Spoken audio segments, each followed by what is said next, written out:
to liberal American Jews that still support Democrat parties?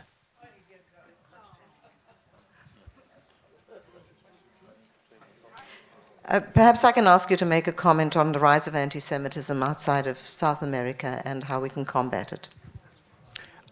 Well, I'll probably have to, I probably won't get into Democrats or Republicans, and but I think that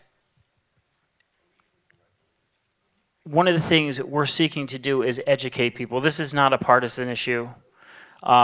And for a lot of people, they don't know. They're not aware of what's happening. And so, I think that this film does not fall on one party or another, and it doesn't matter if you are a Jew or as one of our people said in the film, a bomb does not discriminate. It doesn't matter. It doesn't matter if you're a man, a woman, Jew or Gentile. A bomb does not discriminate. These people do not discriminate. They may hate Jews, but they will kill everybody to get to Jews. And everybody, this is the issue we all need to be aware of. Everybody. I mean, obviously, there is a rise of anti-Semitism throughout Europe, but I think we seek, at least for us, to educate people on these events. So I don't know if that answers your question, but that's my best shot.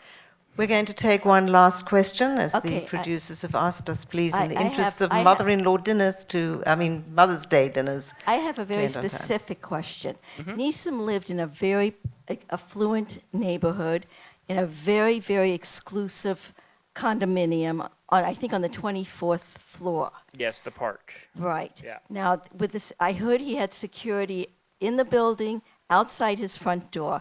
What are the suggestions or speculations of how he was specifically murdered? Do they come in through the ceiling?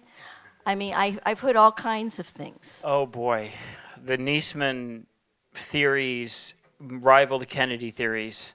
One theory that I've heard from Israeli intelligence was that his assassin may have been a double agent, may have been a asset that he was grooming and he was a double agent, and Iran finally flicked him on, and that's how he gained access to the apartment.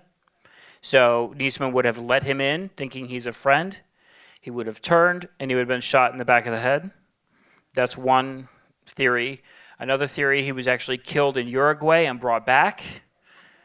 Another theory is that the guards were left. They just flat out left and killed the cameras, and that was the end of it. And so I don't know if we'll ever know.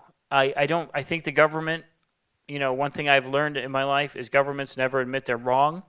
I think they did a really good job at covering up and destroying the evidence. But I mean, I think the double agent theory makes a lot of sense. It shows how someone could get access to the room without a struggle. It shows how, because he had food sitting there he had just made. I mean, he was in the middle of something. He was about to eat dinner, and then he shoots himself. So I mean, I don't know, and I don't think we'll ever know. I hear things all the time. But I do think that the new government will pursue justice in the case and at least give a certain percentage of justice to Nisman they at least acknowledge that it was a homicide, officially. I think you can tell not only from the reaction to the film, but the nature of the questions, that you have successfully reminded us of the urgency and the edginess of this case, of the dangers of the violent world in which we live, and of the imperative not to be silent in the face of rising hatred and anti-Semitism and violence. And as Rabbi Cooper said earlier, it's an affront not only to Jews, but to all Argentinians and to all people who love justice around the world. Thank you for your courage in making this film. Thank you. Thank you all for watching. Thank you.